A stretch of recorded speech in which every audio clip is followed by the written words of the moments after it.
여러분의 집에 무언가가 있습니다. 늦은 밤이 되면 여기저기 부딪히는 소리가 들리고 발톱이 부엌 타일을 가로지르면서 발소리를 내기도 합니다. 뭔가 존재한다는 건 여러분도 알지만 한 번도 본 적은 없습니다. 하지만 다음날 아침 여러분이 찬장을 열었을 때 반짝거리는 검은 눈과 눈이 마주친다면 모든 것이 뒤집히겠죠?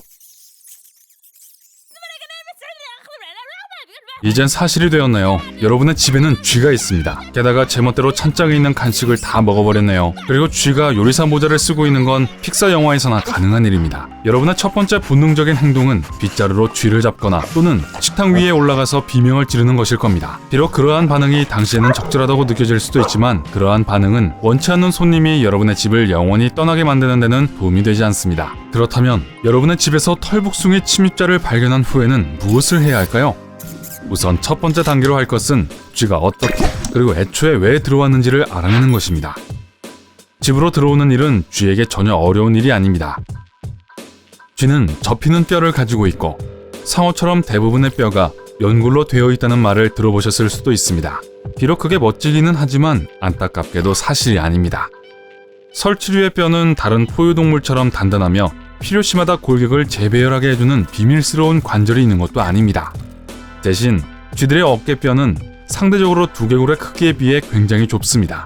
그리고 비율로 따져보면 쥐들의 쇄골 또한 꽤 작은 편입니다. 머리 뒤에 딱 들어맞는 크기죠. 쥐들은 머리만 넣을 수 있는 크기의 구멍은 뭐든 다 통과할 수 있다는 옛 이야기는 사실이 아니며 현실과는 거리가 멉니다. 쥐는 사실 구멍의 크기를 잘못 판단하여 좁은 공간에 갇혀버리는 것으로 유명합니다.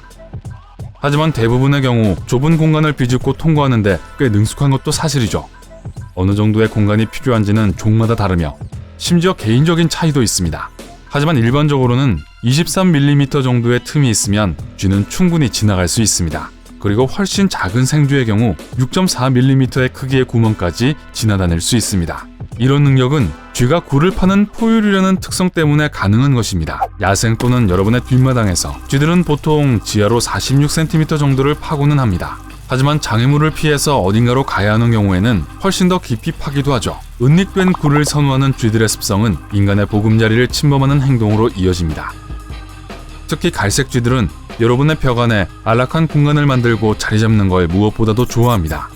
일단 여러분의 집 안에 들어오게 되면 쥐들은 여러분이 예상하지 못했던 곳으로 길을 찾아내는 탁월한 능력이 있습니다. 쥐의 이빨은 여러분의 소파의 천을 갉아먹을 수 있을 정도로 날카롭습니다. 그리고 소파의 내부는 설치류가 새끼를 숨기고 키울 수 있는 훌륭한 곳이죠. 자, 소파에 즐거운 마음으로 앉아보세요. 여러분은 예상치 못한 곳에서 쥐를 보고 놀라셨던 적이 있나요? 댓글로 알려주세요. 아무튼 쥐가 집에 어떻게 들어오는지 그리고 어디에 머무는지에 대한 설명은 이걸로 된 것 같은데 애초에 이 털 많은 생물들을 여러분의 영역으로 끌어들인 건 무엇일까요? 사람들을 집에 초대할 때와 마찬가지로 음식만큼 쥐를 잘 끌어들이는 것은 없습니다. 쥐는 식성이 까다롭지 않기 때문에 과일, 고기, 곡물, 먹을 수 있는 거라면 뭐든지 달려들 것입니다. 쥐의 침입을 예방하는 최선의 방법은 주방을 깨끗하게 청소하는 것입니다.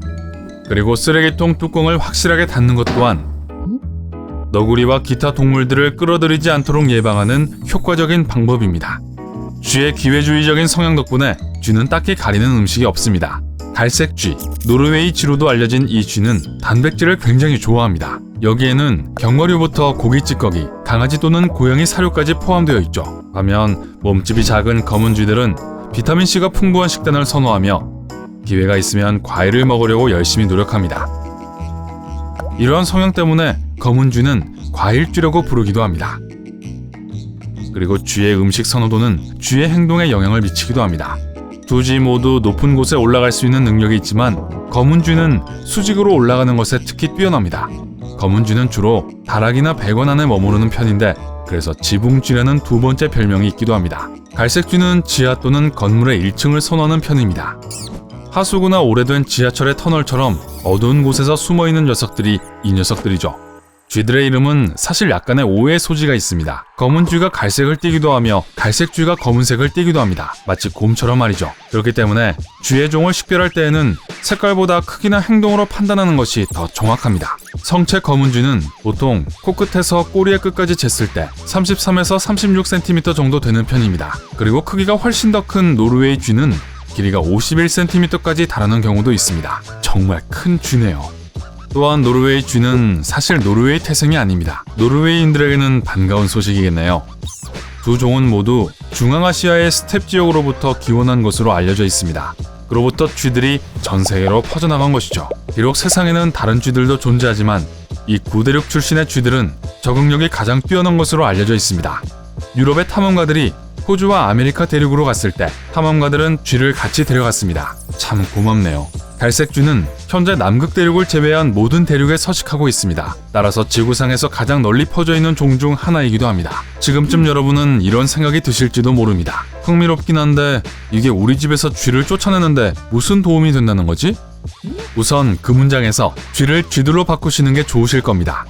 네, 바퀴벌레와 마찬가지로 여러분이 쥐를 보게 되었을 때면 이미 집에는 많은 쥐들이 침입해 있을 가능성이 높거든요. 여러분에게 본능적으로 드는 첫 번째 생각은 해충 방지 업체를 부르는 것일 텐데 이는 사실 타당한 선택입니다. 쥐와 생쥐의 몸에는 주로 질병과 기생충이 있기 때문에 최대한 빨리 없애는 편이 좋기 때문이죠. 쥐는 벼룩과 진드기의 흔한 매개체이며 벼룩과 진드기는 여러분과 여러분의 반려동물에게도 퍼질 수 있습니다. 쥐의 입에는 세균으로 가득 차 있는데 쥐에게 물리면 세균이 퍼질 수도 있습니다. 또한 쥐의 소변과 대변 또한 위생적이지 않은데 집 모든 곳에 퍼지게 되죠. 쥐를 퇴치하는 일반적인 방법은 쥐약으로 알려진 살서제를 사용하는 것인데 이는 매우 효과적이지만 의도치 않은 부작용을 일으킬 가능성이 있습니다. 반려동물과 어린아이들은 실수로 쥐약을 삼키게 되는 것으로 잘 알려져 있으며 대부분의 경우는 입원까지 해야 합니다. 이러한 점 때문에 일부 사람들은 쥐약을 사용하고 싶지 않아 하는 경우가 있습니다. 그런 경우에는 옛날 방식을 사용하면 됩니다. 바로 쥐덫을 놓는 것이죠. 자, 그럼 어떤 미끼를 사용할지 생각해봅시다. 피넛버터, 과일, 채소, 시리얼, 그리고 고기는 쥐를 끌어들이는데 효과적입니다. 기억하셔야 할 것은 갈색 쥐는 단백질을 좋아하고 검은 쥐는 과일을 좋아한다는 것입니다. 쥐덫은 설치류를 훨씬 인간적인 방법으로 제거할 수 있으며 어린이와 반려동물에게 훨씬 덜 위험한 방법을 통해서 쥐가 세상을 떠나게 할 수 있습니다.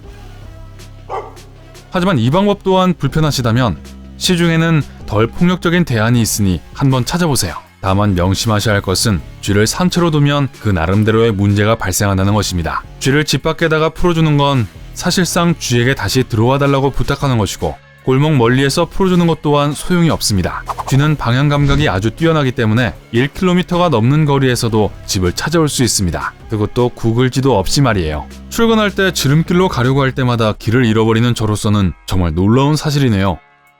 쥐를 숲에 놓고 오는 것 또한 별로 우아한 해결책이 아닙니다. 왜냐하면 몇 번 만에 잡아먹힐 가능성이 높기 때문이죠. 쥐가 여우의 뱃속으로 들어가는 건 분명 여러분 입장에서는 문제 해결이지만 죽이고 싶지 않다는 목적이 결국 사라지는 셈입니다.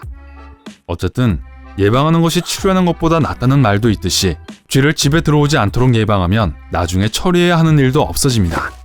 그러니까 이렇게 따라해보세요. 그러면 쥐를 만나진 않을까 하는 걱정을 할 필요도 없어질 거예요. 오늘 새로운 걸 배웠다면 이 영상에 좋아요를 눌러주시고 친구에게 공유해주세요. 여기 여러분이 좋아할 만한 멋진 영상도 준비해봤습니다. 왼쪽 또는 오른쪽에 있는 영상을 클릭하고 즐기시기만 하면 돼요. 삶의 밝은 면에 머무르세요.